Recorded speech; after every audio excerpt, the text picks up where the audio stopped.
Okay, welcome back to the Shared Practices podcast.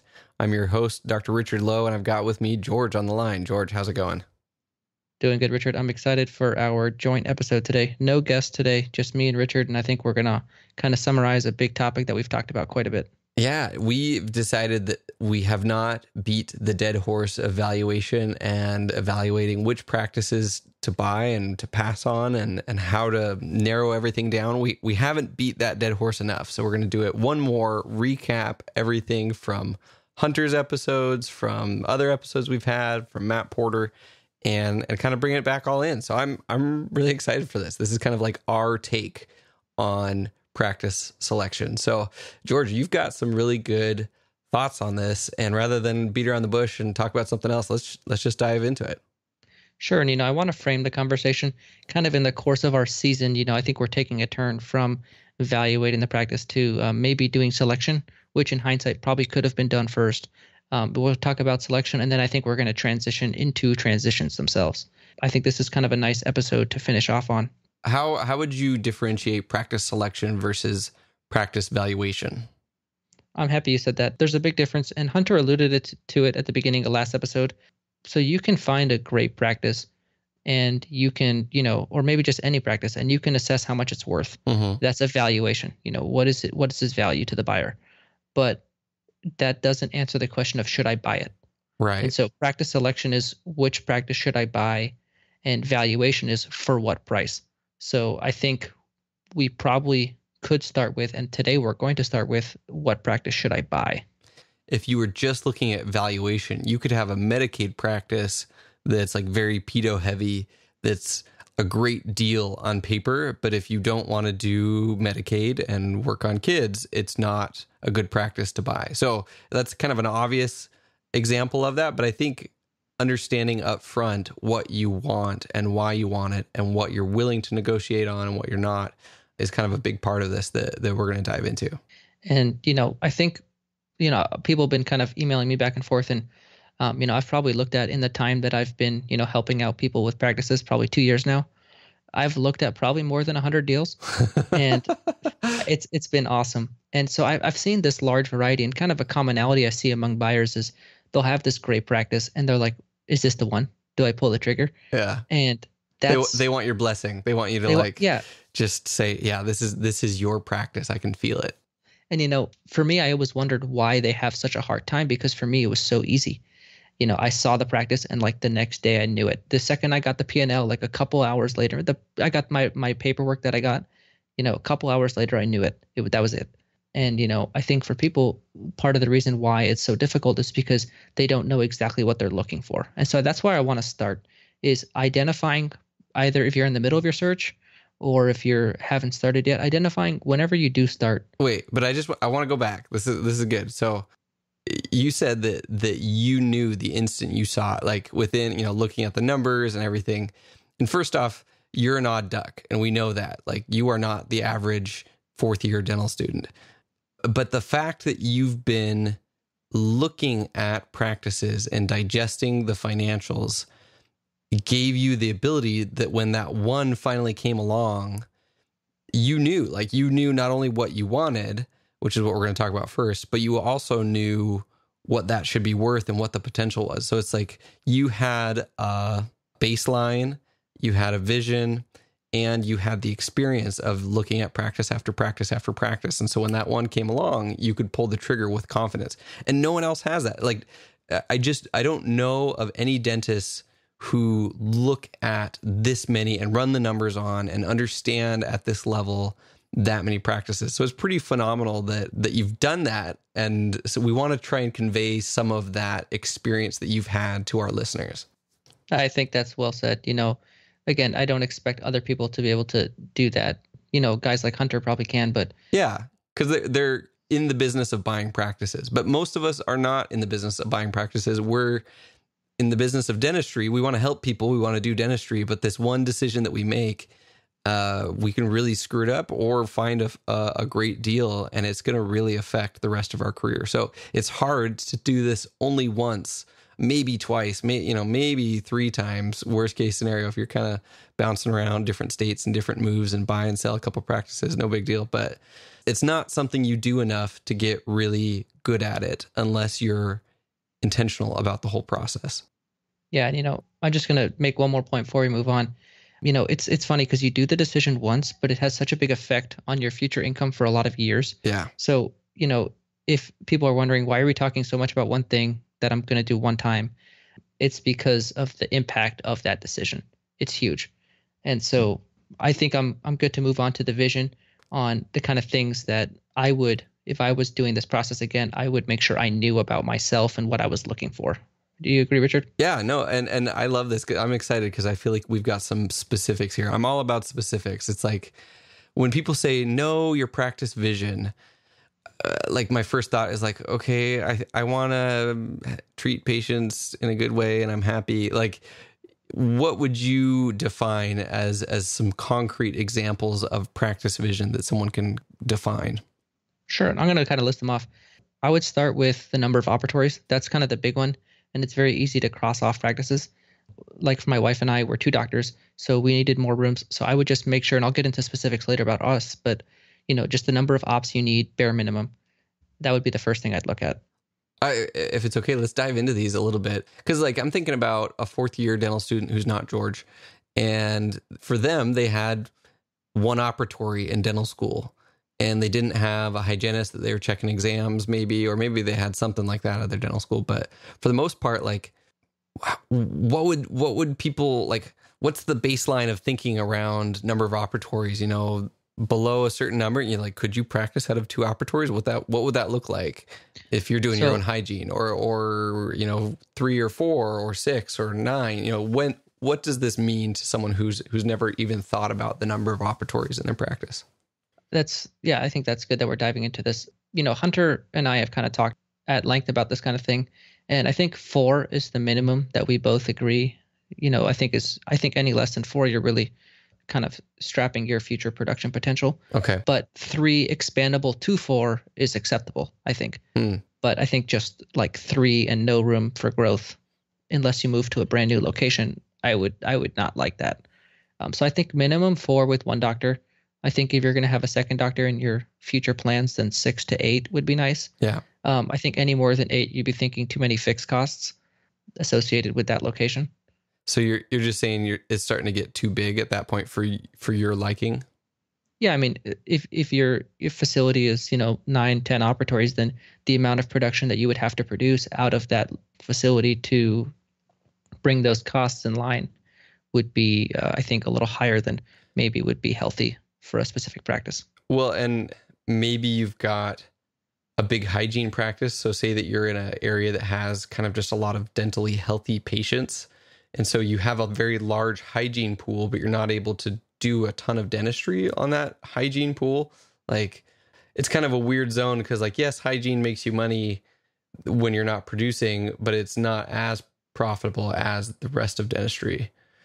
So if you had like 5 hygienists working out of a bunch of operatories, and then you're working out of another, 1 or 2, and then another dentist is working out another couple operatories, it seems kind of to me, it seems like a weird practice model. Like, I wouldn't want to be doing that many exams and seeing that many hygienists. Whereas if you're in a 4-op practice, you're typically doing 1 or 2 hygiene operatories and then your 2 operatories. Is that kind of how that breaks down? Yeah, I think so. I think I like 5 ops for a single doctor. It's kind of the number I like to gravitate towards. Okay. But 4 is serviceable. But with 5, then you have the ability to have 2 hygienists and 3 doctor rooms. I think that's kind of a nice, or you could have comfortable. You have more room, but you're not too much room to the point where it's costing you too much money. Well, and you can fit in same day treatment and other things like that maybe, if it's not on the schedule, you could be flexible with an extra operatory. Exactly. And that's actually something that'll come up later in the season. The next thing I'd look at outside of the number of operatories is the production range. And so the way I would start is I would look at your long-term goals on how large you want your practice to be, kind of like the stuff we're talking about in the Justin Short miniseries, is think about your long-term vision, how much money you want to make, how much do you want to work, and what kind of production do you need to make all that possible. And then look at the practices, the size, the purchase price you're willing to pay, All of those things factor into, what size practice, what how much collections do you need to sustain your lifestyle? If you're a high producing associate taking home a high income, you might be looking for a higher production range practice to sustain your lifestyle. So I think it's important to understand, what are your bare minimum, what's the maximum you'd feel comfortable with, and try to find something in between. And for this production range, you definitely want to start looking at and generating monthly reports for yourself of like what you're actually producing. And most people have a good feel for that because you're getting paid based on that, but have it on paper and maybe track it and maybe even factor in like per hour, like what is my production, and then multiply that out on the schedule that you would eventually want. And for me, like this is one of the disadvantages of being in the Army for me big time, because I don't know what I could produce if I had multiple efficient assistants. Whereas in the Army right now in my residency, it's a whole different ball of wax. I have one assistant and I'm doing procedures. I just did my first alloderm root coverage connective tissue graft today. And like, it took me 4 hours. It was forever, suturing forever. So it's like, that's not a typical procedure. And anyways, I'm getting into the weeds, but I don't have a clear idea of what I can produce. Like, I really just don't even know. And if I had been an associate somewhere, I would have a much better idea of what I could reproduce in private practice. And so that's why I'll end up moonlighting at my next duty station once I'm out of this residency. So knowing what you can produce is a great baseline for that. So start tracking it, start making goals for yourself and pushing yourself on your production, on your hourly production, and seeing what you can do about that in an associateship before going into ownership. So then you have an even better idea of what you can achieve. I think that's a great point. And I don't want to get too into it either, but as a dental student, I didn't know that either, obviously. I'm not looking at practices thinking that I can go in and produce $800,000 by myself. So part of what I was looking for was the senior associate to stay on to lower the production burden, and then have my wife come in with me. I'm going to tell a quick funny story. I wrote a business plan for the opportunity I'm looking at, and what so ended up happening is that we're replacing about $486,000 of doctor production. Okay. In the location that we're buying.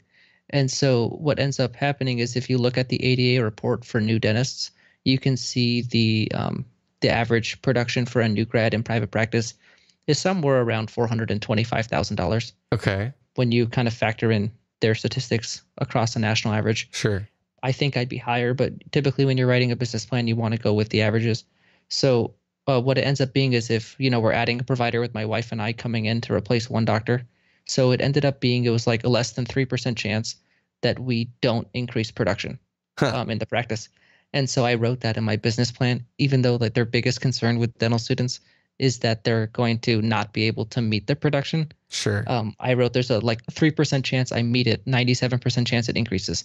So that was a little bit sassy of me to put in there, but I just... Did you get any pushback? Did they call your sass? No, I mean, it was fine, but it was just something it was like, kind of my personality. If you meet me, I'm a little bit sassy. Yeah. Well, no, that's your numbers sass. I think some people wouldn't even like pick up on the sass, but someone who knew you would get it. Yeah. Well, I had fun with that. And having the courage to buy a practice straight out of school, not knowing your production, but you do know, I mean, not like, I know you don't want to like brag or whatever. You know that you're not a super slow producer. You're above average in terms of your speed and your confidence in your clinical dentistry and what you feel like you can achieve. And you know that about yourself. And I think everyone kind of has a gut feel coming out of dental school and in an associateship that like, I can crank and I can produce, or I'm a little slower and I like to talk to patients and I get distracted. I'm not the most efficient, Everyone kind of should have a feel of where they're at and then see if you can work on that. But I just think it's impressive that people like you and Derek can take that leap, because I think that's a leap that most of us aren't comfortable with. So that's awesome. Yeah, and I think you'd be surprised on, I get emails all the time with people who are just like me trying to do this also. So I think our audience is very awesome in the things that they're doing. Yeah, I know we attract a pretty cool crowd. So I'm definitely proud of that. Okay, so next, Yeah, the last two things I want to talk about is just to make sure the practice style, we kind of alluded to it, but if you're like, the high-end cosmetic field, then you should look for a practice in that area that does that procedure set already. And if you're looking for a practice kind of in a, more rundown area, then you should be prepared to do that type of dentistry. I think it's important because it's so much harder to change the type of dentistry that's done in a practice. You're almost doing a startup and converting all of the existing patients to a different subset. So I think it's important to buy a practice from somebody who does the type of dentistry that you want to do. Or at least is referring that stuff out if that's stuff that you want to keep it in-house. So say that, they're not doing endo and extractions, but you like endo and extractions, at least that patient base has that need, whether or not they're actually doing it. The referring is occurring. So that's something to check and to verify that would kind of fall within that. Exactly. And so I think that kind of covers those things that you should be looking for. And the last thing I want to mention is if you're looking in a more saturated area or something like that, a lot of times there'll be practices that are very heavy on doctor production and kind of lower on hygiene that'll produce a high income. And so just make sure you kind of ask yourself, are you willing to accept that kind of opportunity or not? And, do you need a high hygiene percentage or not? Are you okay doing all the production or a big portion of the production yourself? Break that down again one more time for our audience in terms of if you have that high doctor to hygiene ratio, what that usually means for them. So if the high doctor to hygiene ratio in terms of like hygiene is a large portion of the production, that would mean that typically procedures are being referred out that could be brought back in. Just the patient base, if you think of it as a towel, that you haven't wrung all the water out of the towel yet, there's still some production to be had at the same number of patients, as opposed to a practice where you're buying, like less than 20% hygiene production. Then a lot of times what you'd be looking at is carrying a heavy load yourself, right, making a good income, but it's going to be harder to increase the production in that practice. And it's also going to be, more strenuous for you to make the same income. But I find that if you're looking in a, saturated metro area, the high production practices tend to be those. So I think it's just maybe being willing to have that kind of office. Sure. Okay. No, that makes a ton of sense. So we've got this list of specifics that you should kind of have going into things so that you can more easily filter out practices. So I wanted to go through your vision and the things that you cared about specifically, and then my vision and kind of how it's changed through the podcast. So just, not that this is perfect for everyone, but these are the things that we were looking for and why we're looking for those things to give people a point of reference. Sure thing. And I just want to add one thing before I go into it. I'll make it quick.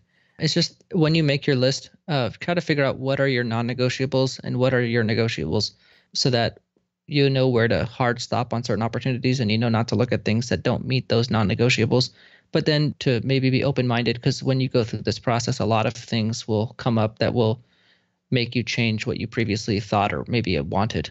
So I think that's important, but I'll go on to what I was looking for. Sure. I've talked about this, ad nauseum, so I'll kind of run through it. I'm looking for at least 6 operatories. My wife and I, we needed, space. We were looking for a higher profit margin practice. We weren't looking for one that had high overhead. We wanted, a good profit margin going in. And on that same note, we wanted a high hygiene percentage so that we could, go in and not have to be so dependent as new grads on our own production. And then on that same token, we wanted our production to be easily reproducible. So no crazy procedures that we could not handle as new grads. And then because we're new grads, we wanted a seller to stay on with us. And then kind of the whole basis of my whole episode was putting a practice or finding a practice in a place where I would do a startup if I could. Right. So getting that strong demographic opportunity, which would allow me to have the option for external growth, because the practice size that we want one day is maybe triple, 2 to 3 times the size of the practice now. So I think having that ability to grow externally was important to us so that we could reach that larger goal without having to buy a practice that size already. Okay. And so I think that kind of wraps it up. And then just a practice large enough for me, my wife, and the seller to stay. I know next to nothing about billing to medical insurance for dental procedures. So of course I was surprised to find a course on speareducation.com about that topic. There are a lot of things that we do in our practice that involve only teeth. Those are not payable by medical insurance. What can dental practices bill to medical?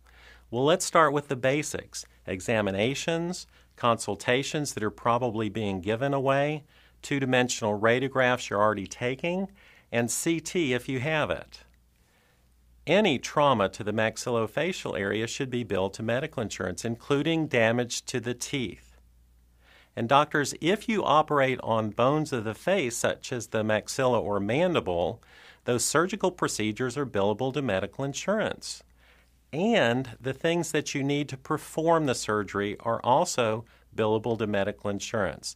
CT to plan your surgery, surgical guides, and interim prosthesis like flippers, as we call them on the island of dentistry, to manage the patient's ability to chew post-surgery. And appliances. We make appliances that go into the oral cavity that help larger medical issues, obstructive sleep apnea, TMD, bruxism. All of these appliances are payable by medical insurance. And I don't want you to think that the list is all-inclusive. This is just where you would want to start if you're going to... While medical billing is complicated, if done right, it can be a very valuable addition to your practice. That's why I'm so glad this course lays it all out. Codes, how to do it, pitfalls, things you can do to overcome them. To get access to this course and hundreds of others like it, go to speareducation.com, request an extended guest pass by mentioning the Shared Practices podcast, then use the promo code LOW200 to get $200 off your annual membership. Awesome. So basically, you had this in mind because you have a unique circumstance of you and your wife. My vision, I feel like, has changed. Originally, I wanted to, like, I decided, okay, I'm not going to specialize. I want to be a GP because I'm too ADD and I like doing different things and I don't want to be locked into one thing. So my thought was I'll go into the Army, I'll do a 2-year AEGD, increase my scope of practice, and be able to keep more procedures in-house. So that was like the foundation of what my practice vision was always going to be. And I didn't have too much past, I could even have 2 to 3 practices and then I would be able to do just kind of the dentistry that I want at those 3 practices. And have an associate at each one, and kind of I would be the specialist for the stuff that I like, and then we refer out what I don't like. With the idea of, I don't know, like at some point in dental school, I was like, I don't really like operative dentistry all that much. Like I like the surgery more, and I like, other things within dentistry, but like fillings and crowns just don't get me excited. And so that was my prior vision, this kind of do the Army, get out, eventually get to 2 to 3 practices doing that specialty work. I've definitely shifted, and I would say Justin has had a major influence on that and this season overall. So now I'm looking at one of kind of 2 practice ideas. One would be practice A, which would be like lean and mean, 4 operatory, maybe 5 operatory, 3 staff, Justin Short style practice, 3 days a week. That would be $500,000 to $600,000 practice to start off with, more if it's doing more, but something that is mainly doing that kind of production on bread and butter operative dentistry, and then I can come in and add implants and wisdom teeth and endo and other procedures that I like doing, and kind of have an immediate growth there, and then also have potential in terms of the demographics, business systems, and obviously the hygiene percentages, profit margin. Those are all things I'm going to be looking at. And if it's not profitable, it doesn't have a good overhead up front, not going to be something I'm going to look at. But the other option would be to have either an associate or a partner and shoot for kind of that 6 operatory, 7 operatory.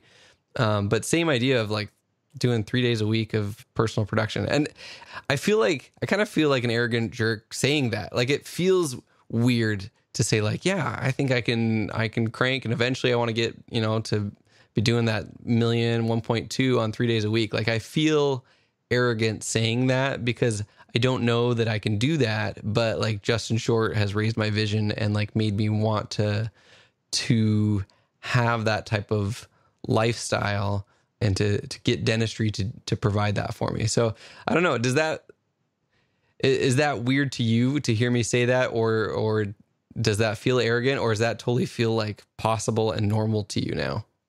No, I think that feels, like something I could definitely. I think Justin has had a similar effect on me, in that he's changed my vision. But when I came onto the podcast, I had already found my practice, and so I think my vision pre-ownership isn't as affected. It's more of the vision of, as a practice owner, I see myself working less days now than I did prior to hiring Justin and all that. Sure. So I think now I see myself working 3 days, my wife working 2, and then us kind of producing the numbers we want to under that paradigm. But yeah, I agree that I think he's had a big influence on me also. Well, and it's been Justin, it's been Reese Harper, it's been some other episodes of other podcasts, but just I was totally all in on this multi-practice idea before, and now like it just seems that the more you scale, the more layers of business that you have to have in place, and the people involved is the rate limiting step in my mind. Finding high quality team members, associates.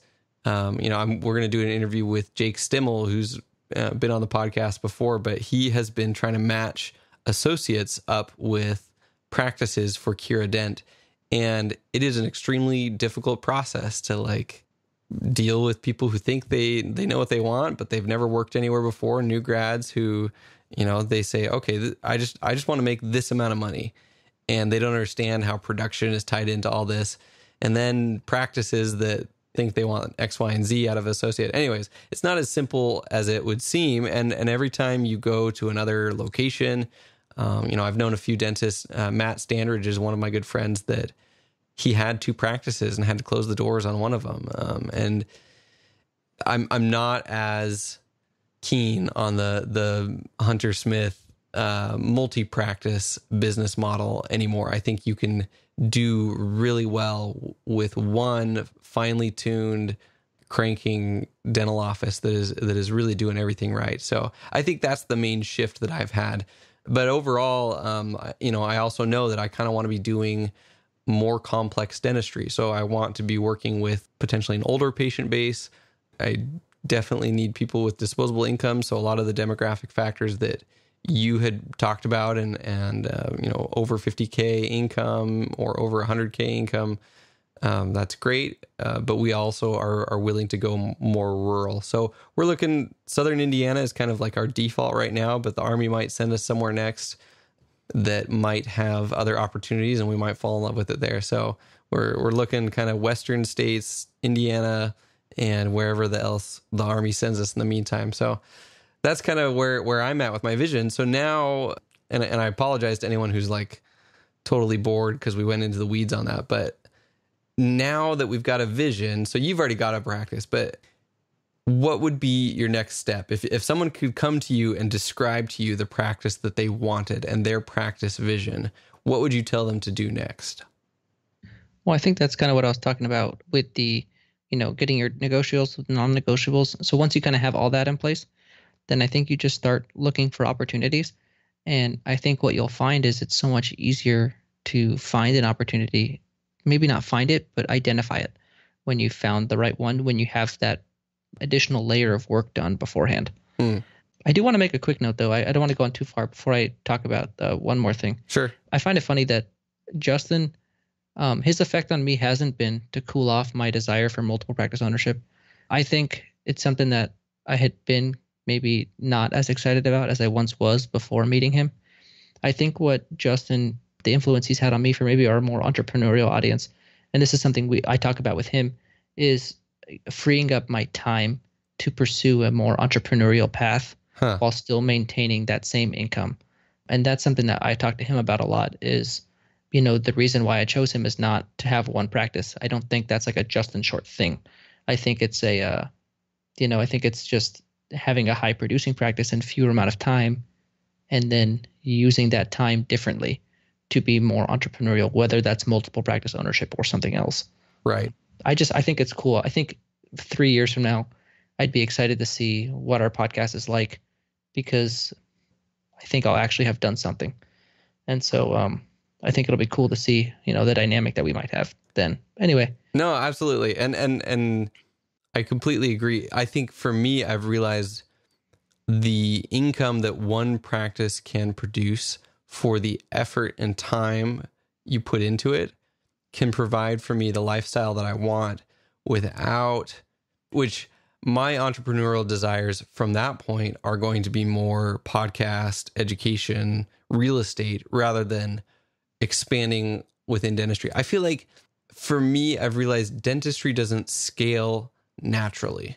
Dentistry, you can scale dentistry. You can have multiple practices, but you really have to work at it. And like I said, the people are the rate limiting step in my mind. So I think you're making a great point. And yeah, I think specifically the providers. yeah. But let's just, I think that's where I think we're going down a rabbit hole a little bit.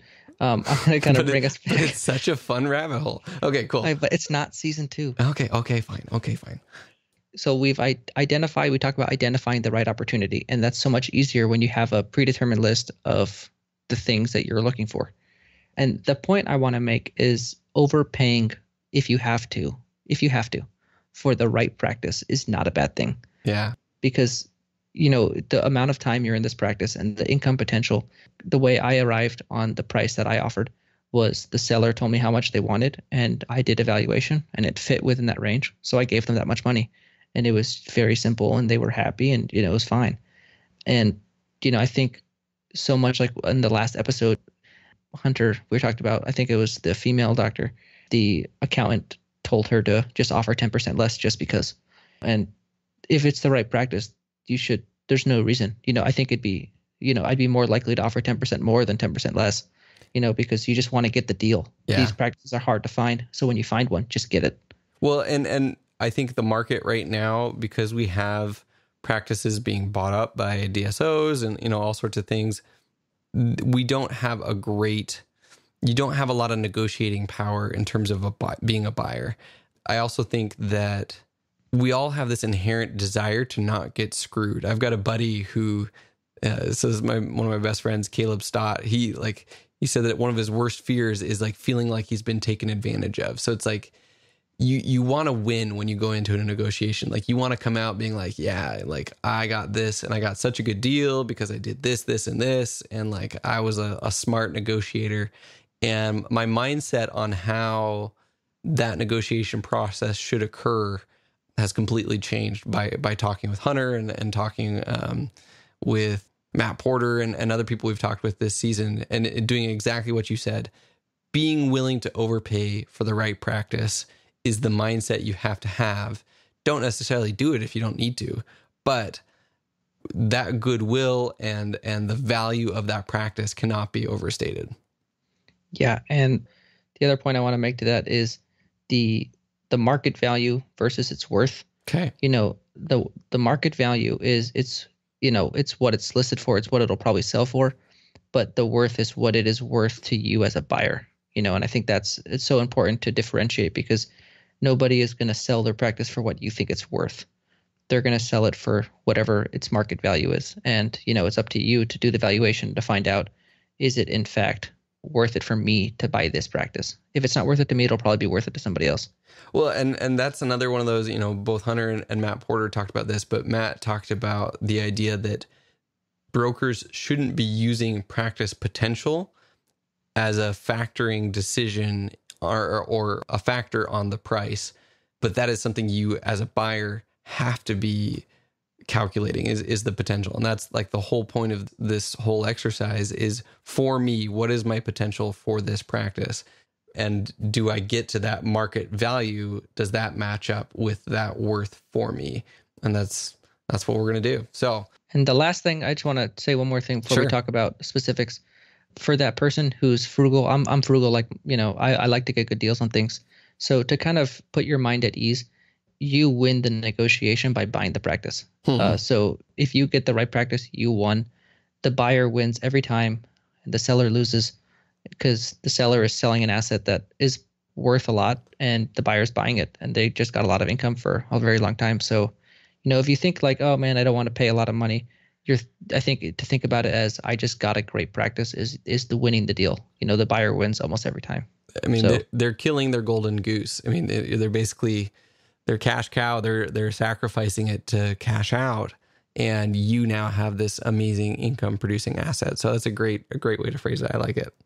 Okay, let's go through and just recap real quick to summarize and refresh what we've talked about this season on the evaluation process. So I'll let you go for it. Sure thing. So Hunter kind of talks about the things that he looks for and the things he does prior to getting an LOI in place. And so he'll look at the profit and loss statement, he'll look at everybody's wages, and he'll look at the market value. And it's just kind of very basics to get an LOI on the table. And we talk about this later in the season. But, you don't look at a whole lot to get a LOI. It's more just to get something in place. But then once you do have an LOI or whatever point in the process you decide, is this a good fit? I think that's the more important question, as opposed to valuation. I don't think I said that well. So I'm just going to kind of carry on to the idea of identifying a proper fit. So Hunter has 5 things that he looks for to identify a proper fit. Is it in a good area for the buyer? Is somewhere they're willing to live? Is it in a good demographic area? The practice. Is it a good environment? Does it have a high profit margin, or is it profitable enough? How is the hygiene department? And what are the fixed expenses? Hunter likes to keep fixed expenses under 38%, and that is staff and rent. So your facility expenses and your people costs, he likes to keep those combined under 38%. And then identifying the growth potential, internal and external, for the buyer specifically. What procedures could they add? What could they do with the practice? And I love these 5 steps because they give kind of a system to this whole process. But that area question, it was 2 episodes ago, let me think, before Hunter's, where he was driving around and like him and his wife would like drive into a town or into an area or into a practice, and they would just know right up front, like, this is not going to work for us. And sometimes you're going to have to do some legwork to really get a sense for, is this a good fit? Are you talking about Jordan Thomas? Jordan Thomas, yes, thank you. Yeah, okay. I was like, who's he talking about? Okay. Yeah, I remember that. That was funny. Yeah, he went all over the state of North Carolina.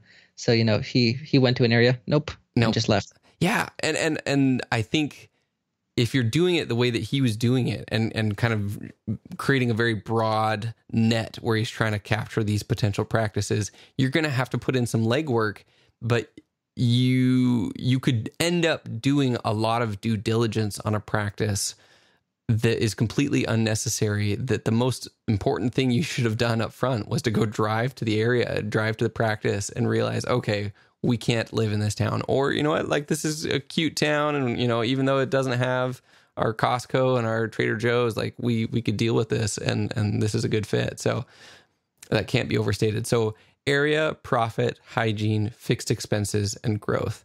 And you can go back and listen to that episode of how Hunter breaks those down and applies those step by step to a potential practice. And I loved that episode. It was a phenomenal episode.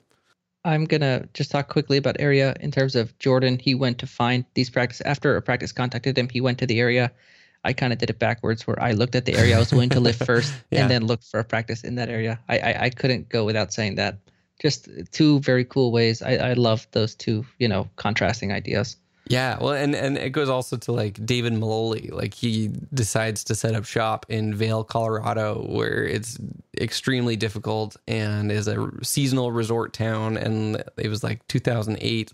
He made that area choice and had everything going against him, and is doing great now. So if you are willing to do the Derek Williams things and broaden your 5-state search to find the perfect practice so that you can pay off your student loans in a single year, that's great. And if you're going to do it George style, I love that we've come up with this many different ways to kind of arrive at that destination.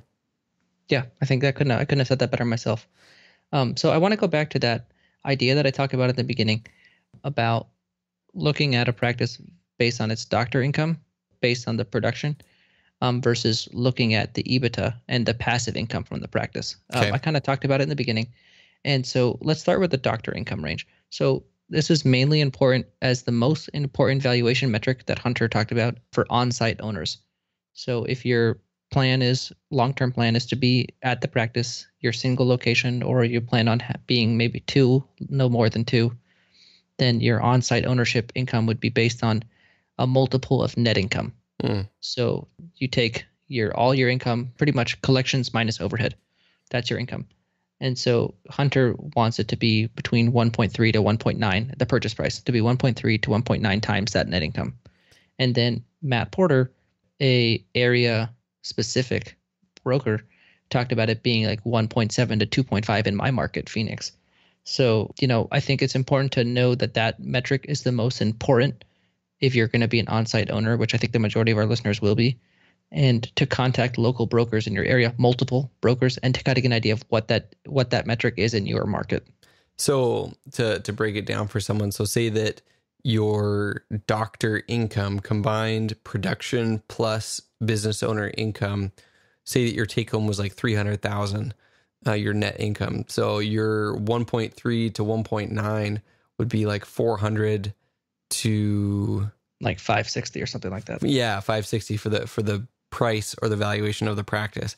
Whereas in Phoenix, that would be like, close 500 to 500 to 750 or something like that. Exactly. So it's how much you take home and then you multiply it by this multiplier depending on your market. And that's why, even though you may listen to this podcast and think, you've got a pretty good handle on valuation, nothing can replace your local market knowledge and what the current market supply and demand for this type of practice is.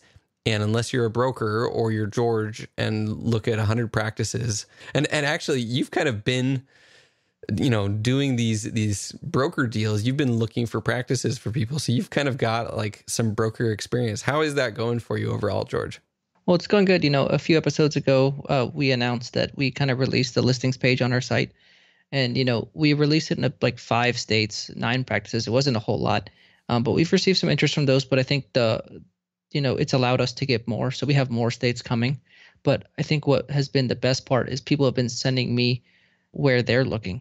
And then I've been able to go look and help them find practices. So that's kind of one thing I'm doing for them. And then the other thing is, people send me deals.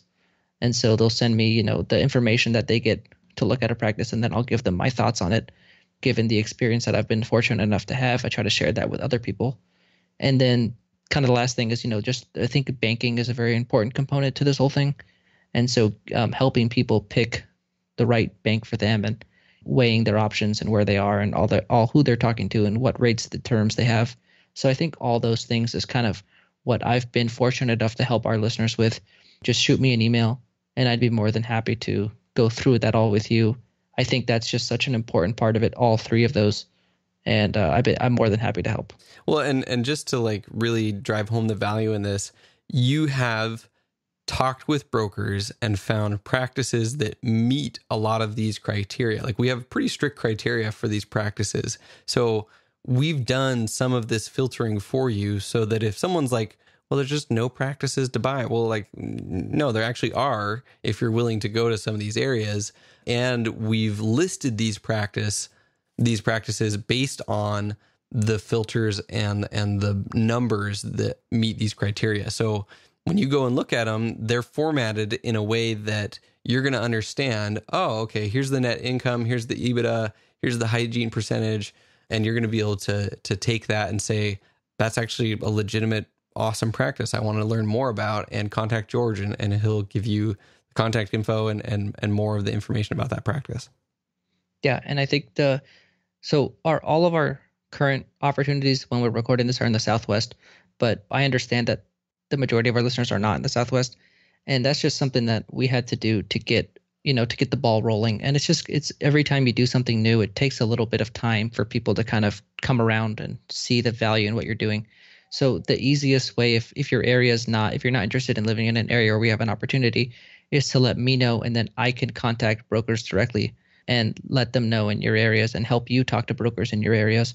And I think if I have people, like I got some people in Dallas looking for a practice, I found a practice in Dallas, and I just go straight to the person who asked me first instead of putting it on the website and waiting for somebody to contact me. If I know where you're looking, it can really help me out too. Yeah. So I think that's just been super useful to have that information from our listeners. That's awesome.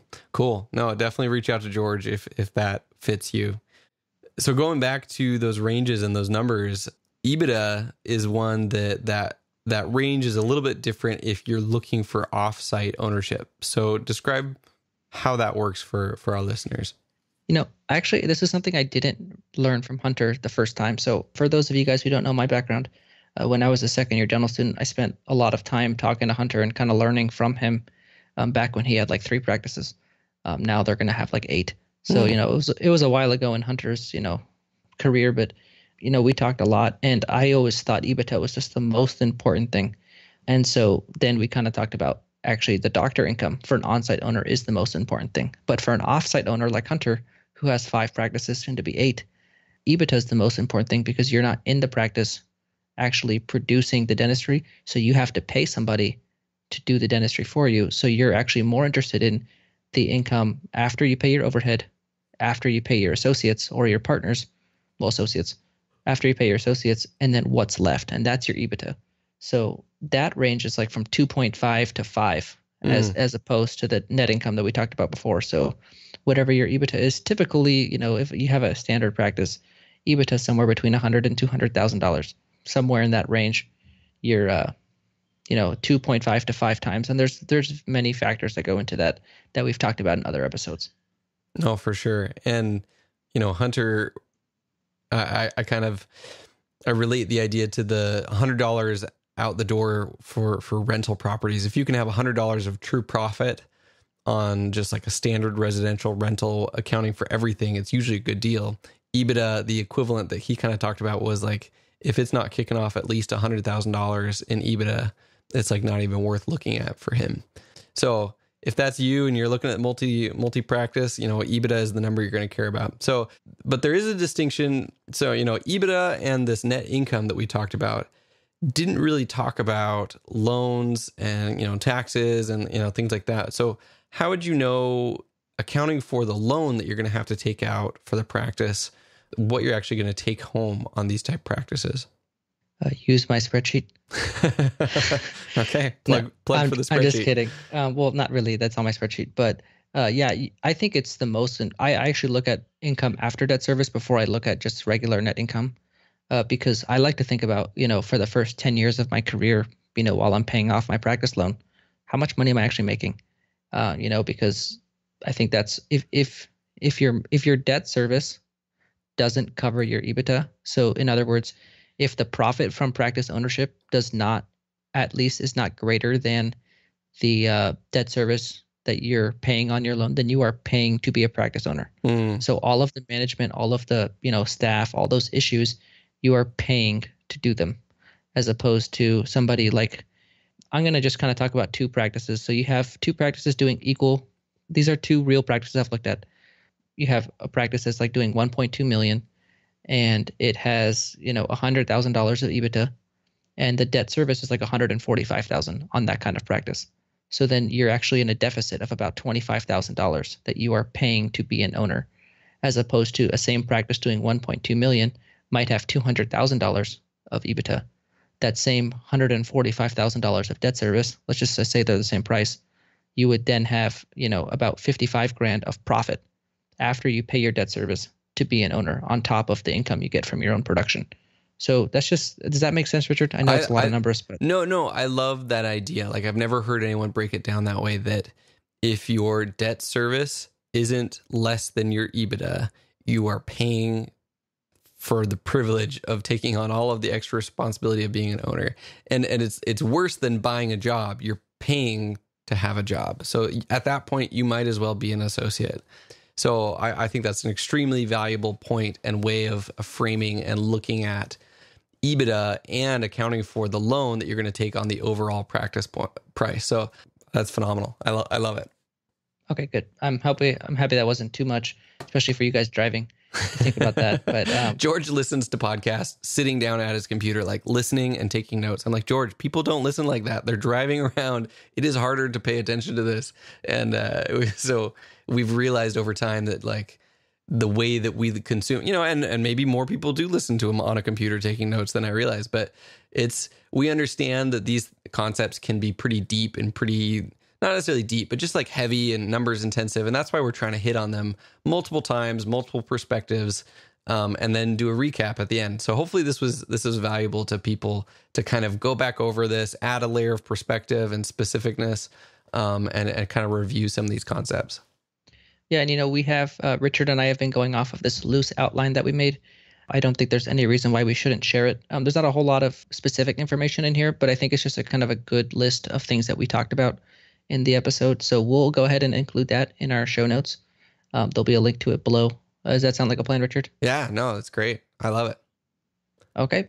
So I think this was a great episode in the fact that we got to recap a very large topic that we maybe talked about a little bit too much. But not possible, apparently. So yeah, no, I found a ton of value in this personally. I had a blast, and thank you for kind of George put together this outline, and then I just got to like show up and pretend like I knew what I was talking about. This is what having an amazing co-host looks like. With he George. was pretending, by the way. I had to feed him a script. Love it. Awesome. Cool. Well, hey, leave us a review on iTunes if you haven't had a chance. Thanks for sticking around with us on the Shared Practices podcast, and we will talk with you next time.